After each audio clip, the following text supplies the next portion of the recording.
Hi guys, this is Manisha and you're watching IWM Buzz.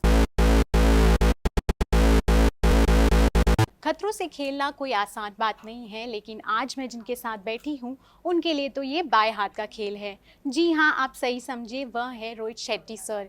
Sir लेकर आ रहे हैं खतरों के खिलाड़ी और वो भी कलर्स पर। तो आइए सर से जानते हैं उनके नए सीजन के बारे में। सर, सबसे पहले आपसे जानना चाहेंगे कि कैसी रही शूटिंग की एक्सपीरियंस। बहुत अच्छा। और हाँ, बहुत बड़ा शो है इस बार। हर बार ही बड़ा होता है बट इस बार स्टंट्स सब नए हैं, बड़े हैं। और करीबन हमने 55 दिन शूटिंग की वहाँ पर, 52 से 55 दिन।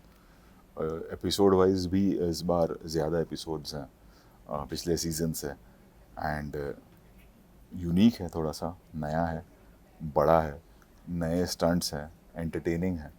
और जो एक हमारी खतरों के खिलाड़ी की ऑडियंस है, जो हमारे व्यूअर्स हैं, जो एक्सपेक्ट करेंगे वो उन्हें ज़रूर मिलेगा इस सीज़न से। और कुछ सरप्राइज एलिमेंट्स भी हैं, नए फॉर्मेट्स हैं। सो मुझे यकीन है कि उन्हें बहुत पसंद आने वाला है। जैसा कि सर आप बता रहे हैं कि कुछ नया है, क्या नया है, ऑडियंस को आप एक आइडिया दे सकते स्टंट्स हैं? जो है वो कई नए स्टंट्स हैं। कई बार होता है कि ऐसा हो जाता है कि आपने देखे हुए हैं स्टंट्स, हाँ। वैसे नहीं हैं, यूनिक हैं। और साथ ही साथ जो हमारे इस बार एक हमारा ऐसा फॉर्मेट रहा है कि हमने गेस्ट्स आए हैं, ओह अब्दू आया नाइस। है एक वीकेंड के लिए।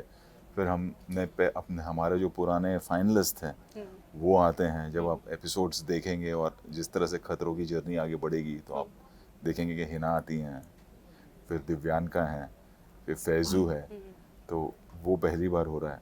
कई स्टंट्स हैं जो पहली बार हो रहे हैं।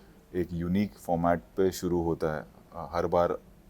पहले ही एपिसोड में, पहले ही स्टंट में आपको ये रियलाइज़ हो जाएगा कि हाँ, इस बार फॉर्मेट पूरी तरह से अलग है और बहुत ही एंटरटेनिंग है। I am very excited. जिस तरह से शो शुरू होता है वही काफ़ी एक्साइटिंग है। Nice. तो जैसे कि हम जानते हैं कि बहुत सारे ऐसे सीजन्स हैं जो साउथ अफ्रीका में शूट हुए हैं, जी। तो ऐसा क्या है साउथ अफ्रीका में जो आपको बार बार वहाँ ले जाता? एक्चुअली सबसे इम्पोर्टेंट चीज़ साउथ अफ्रीका की ये है कि शुरुआत हमने वहाँ से की थी। हम्म। पहले 2 सीज़न्स जो मैंने किए थे वो वहाँ किए थे। हम्म। हमारी जो स्टंट टीम है ज़्यादातर साउथ अफ्रीका से ही आती है। जो और वो हमारे साथ, जब हम बल्गेरिया भी शूट करते हैं तो वो हमारे साथ ट्रैवल करती है।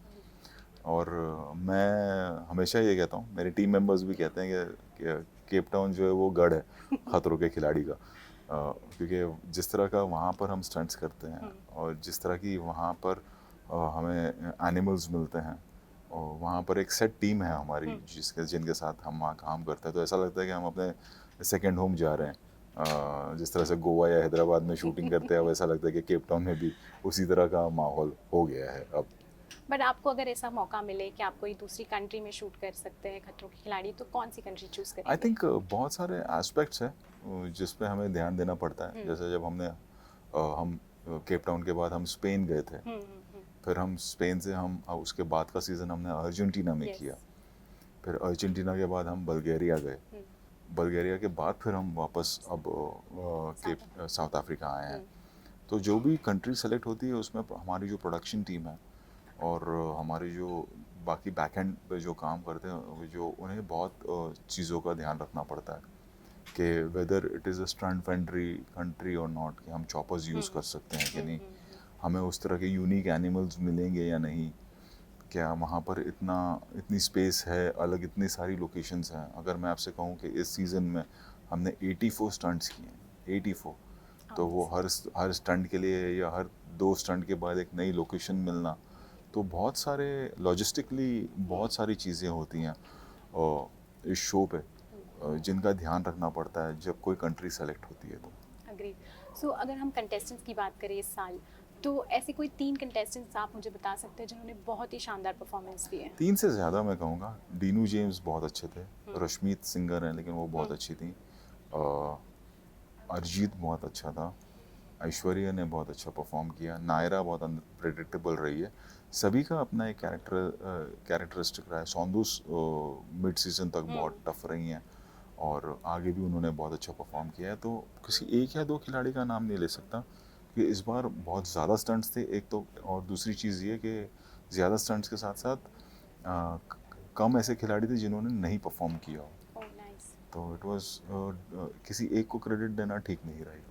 ऐसा कोई स्टंट था जो आपको भी लगा बहुत डिफिकल्ट है और नहीं हो पाएगा? बहुत से स्टंट्स, बिकॉज कई बार होता है कि दिखने के लिए तो मतलब फॉर ऑडियंस ऐसा होता है कि अरे पानी का स्टंट है, हाँ। पानी में स्टंट है या अंडर वाटर स्टंट है, बट वहाँ जब हम शूटिंग कर रहे होते हैं, तो जैसे हमने नाइट में शूटिंग की पानी के स्टंट की, तो टेम्परेचर 8 डिग्री का, मतलब बाहर क्लाइमेट 8 डिग्री था, पानी और उससे ज़्यादा ठंडा था, तो वैसी डिफ़िकल्टीज बहुत आती है। हवा, हाइट का स्टंट कर रहे हैं और हवा चलती है साउथ अफ्रीका केप टाउन में, तो वैसी बहुत सारी चीज़ें होती रहीं। ओके। ऐसा एक कोई हॉलीवुड एक्टर अगर आपको कंटेस्टेंट के रूप में लाने का मौका मिले तो आप किसे लाएंगे? ऐसा मतलब कोई हॉलीवुड हॉलीवुड। एक्टर कंटेस्टेंट का करेगा नहीं। तो स्टिल अगर आपको मौका आई मिले डोंट तो। थिंक, क्योंकि मैं आई डोंट नो कि कौन करना चाहेगा और कौन करेगा। ओके। ऑन पर्सनल नोट कि अगर ऐसा कोई खतरनाक सिचुएशन आपकी लाइफ में आया है जिसको आपने डट कर सामना किया है? अब देखिए, जब आप काम कर रहे हैं तो इस तरह की चीज़ें आपकी लाइफ में आती रहती हैं। आप, ये आपके ऊपर निर्भर होता है कि आप उस चीज़ को अपने जहन में कितना ख़तरनाक मानते हैं या आप उसे कितना डिफ़िकल्ट मानते हैं। वो हर आदमी का अपना एक देखने का नज़रिया होता है, अपना एक एक्सपीरियंस होता है। तो मेरे साथ ऐसा ऐसा कोई चीज़, ऐसी कोई कोई by the grace of God ऐसा कोई हादसा या वारदात नहीं हुआ है आज तक जिससे मैं सोचूं अरे ये बहुत ख़तरनाक रहा। Okay. Any final note, any final message for the audiences? I would say 15 जुलाई से हमारा ये शो आ रहा है और आप लोगों ने शो को बहुत प्यार दिया है अब तक, और मैं चाहूँगा और कि आप उतना ही प्यार और उससे ज़्यादा प्यार इस बार भी हमें दें। और हम आपको ये गारंटी देते हैं कि आपने पिछले जो सीजन्स देखे हैं, जो स्टंट्स आपने देखे हैं, उससे कई ज़्यादा बड़े और बेहतर स्टंट्स इस बार हम लेकर आ रहे हैं। सो प्लीज़ वॉच खतरों के खिलाड़ी। It starts 15 July onwards on Colors TV.